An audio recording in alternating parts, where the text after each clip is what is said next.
There are more things my students said this past week that I found kind of amusing. A kid came up to me and said, "Sir, it's almost my birthday." I said, "When's your birthday?" And they said, "March 19th.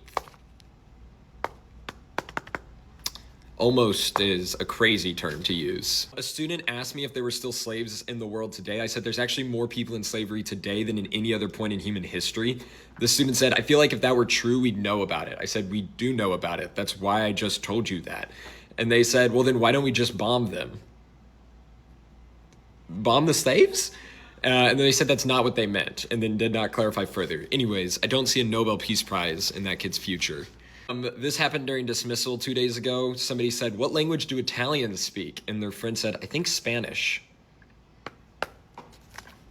We read part of the Gettysburg Address, and a student asked, what did Abraham Lincoln sound like? I said, "I don't know." And they said, "Well, can you play a video of him speaking?" I don't know what the context of this was. It was during dismissal. I heard a student say, "Why is December transgender?" As in the month.